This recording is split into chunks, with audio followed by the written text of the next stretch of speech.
È il 1980 e siamo a Giarre, un piccolo paesino della Sicilia, dove vengono ritrovati due ragazzi morti dandosi l'ultimo abbraccio. Avevano un colpo di pistola sulla fronte. La loro colpa? Essersi semplicemente amati. Oggi facciamo luce su chi erano, cosa si sa davvero e cosa ancora resta nel silenzio. È una storia di sangue e omertà che ha segnato tutto il paese e che diede vita a associazioni come Arcigay. Ma facciamo un passo indietro e raccontiamo tutto dall'inizio. Negli anni 70 e 80 la Sicilia, come molte zone d'Italia e del sud Italia, viveva in un clima molto conservatore. Tuo marito aiuta in casa, lava i piatti? No. Accudisce i bambini? No. La donna deve essere per forza così. Lei è d'accordo su questo punto? Sì. Parlare di omosessualità era un tabù enorme e forse quasi considerato peggio di un crimine. Essere gay significava vivere nascosti tra vergogna, paura ed il chiacchiericcio del paese. Tu sei completamente pazzo. I protagonisti di questa storia sono Giorgio, 25 anni, e Antonio, di 15. Due ragazzi innamorati in un contesto che non accettava e tollerava il loro amore. Tu, da mia officina non c'è trasricchio. Aspetta, Fra. E levate. E lascialo Devi stare. andare. Vattene, va.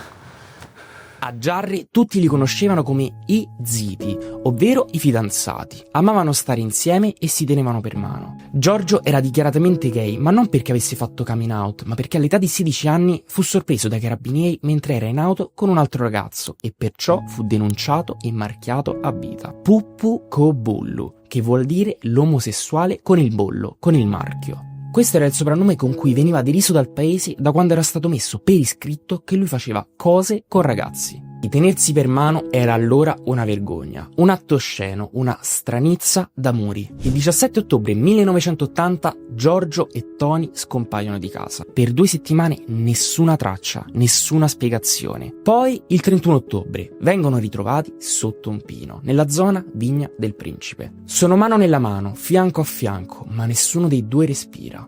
Hanno entrambi un colpo di pistola dritto alla testa. È stato un bambino di 12 anni ad uccidere i 2 giovani rinvenuti cadaveri ieri. Sono state le stesse sue vittime ad armargli la mano e a chiedergli di sparare. Erano omosessuali e da tempo avevano deciso di uccidersi, non sopportando più la situazione in cui vivevano. Non avevano però avuto il coraggio di sparare, così avevano chiesto l'aiuto del ragazzo, cugino di uno di loro. Il ragazzo ha confessato, ma non avendo ancora 14 anni è stato riaffidato ai genitori. Da tutta Italia giornalisti e telecamere si recarono sul posto per documentare e per scoprire di più su questa tragedia, ma si scontrarono con l'omertà del paese, intimorito dall'idea di associare Giarre e la Sicilia alla storia di una coppia omosessuale. E non a caso, infatti, più di 2000 persone parteciparono al funerale di Tony, mentre a quello di Giorgio solo pochissime persone. Giorgio era marchiato, denunciato da giovane per aver semplicemente provato amore, un amore che per l'epoca era strano e poco tradizionale. Comunque, come andò il processo? Fu messo sotto accusa un ragazzo minorenne, Francesco Messina, il nipote di Tony. Confessò che i due lo avrebbero implorato per aiutarli a morire, minacciandolo: o spari tu o spariamo noi a te. Ma poi la confessione fu ritirata. Messina sostenne di averla fatta sotto pressione, forse intimidito, e il fatto che fosse minorenne complicò tutto. In paese la reazione fu di silenzio e di rifiuto. Il processo fu una farsa. Il giovane venne assolto per insufficienza di prove. A Giarre si preferì cancellare la memoria di Giorgio Antonio quasi come fosse una vergogna. Ma fu proprio quel silenzio a gridare più forte. Infatti, subito dopo il ritrovamento dei corpi, le associazioni LGBT, che fino a quel momento non erano diffuse, iniziarono a nascere, come Fuori, Fronte Unitario Omosessuale Rivoluzionario Italiano nella Sicilia orientale, e Arcigay, che nacque proprio lì, a Palermo. La storia di Giorgio e Tony divenne il simbolo della necessità di diritti, di voce e di protezione dell'amore in tutte le sue forme. 40 anni dopo, il cinema ha deciso di raccontare questa storia. Nel 2023 esce Stranezza d'amori, film d'esordio alla regia di Beppe Fiorello, liberamente ispirato al delitto di Giarre. La colpa è a tu, perché te lo sei voluto riprendere a casa. C'è a dire che se fossi stato per mia, se ne poteva stare un reformatorio.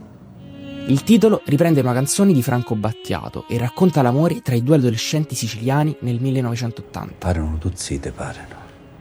È un film che dà voce e dignità a ciò che in passato è stato cancellato. Quello che mi ha colpito, oltre al film e alla storia, è stata la traduzione in inglese. Stranezza d'amori diventa fireworks, fuochi d'artificio. E forse è anche meglio dell'originale, perché racconta appieno l'emozione e l'eccitazione di un amore, che sarà pure una stranezza, ma ha le stesse emozioni ed esplosioni di una storia d'amore tra due persone etero. Oh, io a te non ti voglio perdere. Manco io.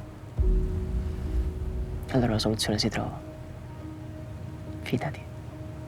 Oggi il delitto di Jarre è ricordato come una ferita aperta, ma anche come l'inizio di un percorso. Dal sangue di quei due ragazzi nacque una nuova consapevolezza. Non si poteva più rimanere in silenzio. Giorgio e Antonio non hanno avuto giustizia, ma hanno lasciato un'eredità enorme. E se oggi esiste il Pride, se esistono associazioni che difendono i diritti e la libertà di amare, è anche grazie a loro. Ricordare significa non permettere che la storia e il silenzio si ripeta di nuovo.